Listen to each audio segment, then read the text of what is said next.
حضرت عبداللہ ابن عباس رضی اللہ تعالی عنہما فرماتے ہیں کہ میں نے رسول خدا صلی اللہ تعالی علیہ وسلم کو فرماتے ہوئے سنا۔ حضور نے فرمایا کہ جب میں معراج کی رات آسمانوں کی سیر کو گیا تو میں نے ایک بڑی ہی خوبصورت اور عمدہ خوشبو محسوس کی، تو میں نے جبریل سے پوچھا کہ اے جبریل یہ خوشبو کیسی ہے؟ تو جبریل نے عرض کی اے اللہ کے رسول صلی اللہ تعالی علیہ وسلم یہ فرعون کی بیٹی کی اس خادمہ اور اس کے بچوں کی خوشبو ہے کہ جو اس کے بالوں میں کنگھا کیا کرتی تھی۔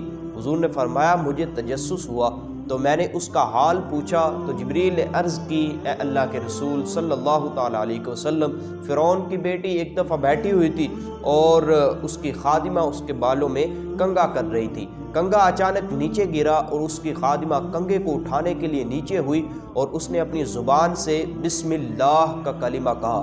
جب فرعون کی بیٹی نے یہ کلمہ سنا تو اس نے کہا کہ کیا تو نے میرے باپ کو پکارا ہے؟ وہ کہنے لگی کہ میں نے نہیں تیرے باپ کو نہیں پکارا بلکہ میں نے اس ہستی کو پکارا ہے کہ جو تیرا میرا اور ساری کائنات کا رب اور خدا ہے۔ جب فرعون کی بیٹی نے یہ سنا تو وہ کہنے لگی کہ میں اپنے باپ کو بتاؤں گی۔ اس نے کہا بتاؤ، مجھے کسی کا خوف نہیں، مجھے خوف ہے تو صرف اپنے اللہ کا، اپنے رب کا خوف ہے اور کسی کا خوف نہیں ہے۔ فرعون کی بیٹی نے سارا واقعہ فرعون کو بتایا۔ فرعون نے جب یہ سنا تو اس خادمہ کو بلوایا، اس کے بچوں کو بلوایا گیا اور فرعون نے کہا کہ کیا تو نے میرے علاوہ بھی کسی رب کو معبود بنایا ہے؟ میرے علاوہ بھی کسی کو پوجتی ہے؟ میرے علاوہ بھی تیرا کوئی رب ہے؟ تو اس نے کہا کہ تو میرا رب نہیں بلکہ میرا رب وہ ہے کہ جو مشرق سے سورج کو طلوع کرتا ہے اور مغرب میں غروب کرتا ہے۔ میرا رب وہ ہے جو تیرا میرا اور ساری کائنات کا خدا اور رب اور پالنے والا ہے۔ میرا رب اللہ ہے، اس کے سوا اور کوئی معبود نہیں ہے۔ جب فرعون نے یہ سنا تو اس نے حکم دیا اور ایک پیتل کا بڑا سا برتن، دیگ نما برتن منگوایا گیا، اس میں پانی ڈلوایا گیا اور نیچے لکڑیاں جلائی گئی۔ جب پانی ابلنا شروع ہو گیا تو اس نے حکم دیا کہ اس کے بچوں کو ایک ایک کر کے اس میں ڈالنا شروع کر دو۔ جب انہوں نے ایسا ہی شروع کر دیا، اس کے بچوں کو ڈالنا شروع کر دیا، وہ فرعون کی بیٹی کی وہ خادمہ دور کھڑی دیکھتی رہی اور صبر و استقامت کا دامن اس نے نہیں چھوڑا بلکہ اس کو تھامے رکھا اور وہ اپنے بچوں کو ابلتے ہوئے پانی میں دیکھتی رہی تڑپتا، لیکن وہ اپنی زبان سے یہی نغمے الاپتی رہی کہ میرا رب اللہ ہے، اس کے سوا کوئی معبود نہیں، میرا رب اللہ ہے، اس کے سوا اور کوئی معبود نہیں ہے۔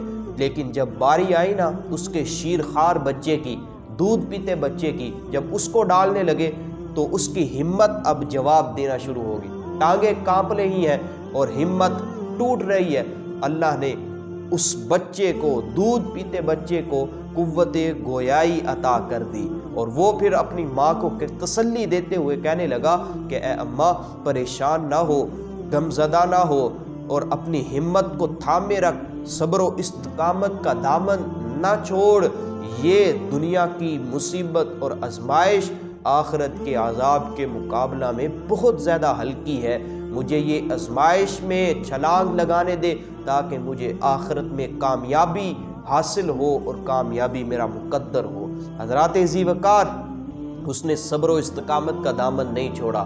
حضور علیہ الصلوۃ والسلام کی زبان مبارکہ سے، ہمارے سچے اور پیارے نبی صلی اللہ تعالی علیہ وسلم کی زبان مبارکہ سے یہ نکلے ہوئے الفاظ، یہ واقعہ، یہ حدیث ہمیں درس دیتی ہے کہ مشکلات جتنی بھی ہوں، پریشانیاں جتنی بھی ہو، صبر و استقامت کا دامن ہرگز نہیں چھوڑنا چاہیے۔ ہمارا حال یہ ہے کہ تھوڑی سی پریشانی آتی ہے تو سب سے پہلے ہم نماز کو چھوڑتے ہیں، سب سے پہلے ہم اللہ کا نام لینا چھوڑتے ہیں، حالانکہ ہمیں تو اس مشکلات میں صبر کرنا ہے اور استقامت کا دامن تھامے رکھنا تھا اور اپنی مشکلات کو عبور کر کے اب خالق حقیقی کا قرب حاصل کرنا تھا، لیکن ہم الٹا چل رہے ہیں۔ یہ ہمیں درس دیتا ہے واقعہ کہ دین کے معاملے میں جتنی بھی مشکلات ہوں، جتنی بھی پریشانیاں ہوں، گھبرانا نہیں چاہیے۔ آج ہماری مشکلات دگنی سے چگنی ہوتی چلی جا رہی ہیں اور ہم در در کی ٹھوکریں کھا رہے ہیں۔ اس کی وجہ کیا ہے کہ ہم نے اسلام کے دامن کو چھوڑ دیا، ہم نے رسول خدا صلی اللہ تعالیٰ علیہ وسلم کے لائے ہوئے طریقے کو اپنانا چھوڑ دیا، حضور کی سنتوں پر اور حضور کے رستے پر چلنا چھوڑ دیا کہ جو ہمیں اللہ تک پہنچانا تھا، جس رستے نے ہمیں اللہ تک پہنچانا تھا ہم اس سے گھبرا گئے۔ اللہ کے رستے میں آنے والی مشکلات سے گھبراتے ہوئے ہم نے صبر اور استقامت کے دامن کو چھوڑا۔ آج ہم دنیا کی مصیبتوں اور مشکلات میں گرے ہوئے ہیں، دنیا کی مصیبتوں اور پریشانیوں میں مبتلا ہو چکے ہیں۔ اس کی وجہ ایک ہی ہے کہ ہم نے اللہ کی یاد کو چھوڑ دیا۔ آئیے ہم پھر اس رستے کو چل پڑے اور آنے والی مشکلات کو عبور کر کے صبر و استقامت کا جھنڈا اپنے ہاتھ میں لیے ہوئے اللہ کا قرب ہم حاصل کریں اور اللہ کے قریب ہوتے چلے جائیں، اور کامیابی پھر ہمارا مقدر ہوگی۔ دنیا میں بھی کامیاب، آخرت میں بھی ہم کامیاب ہوں گے۔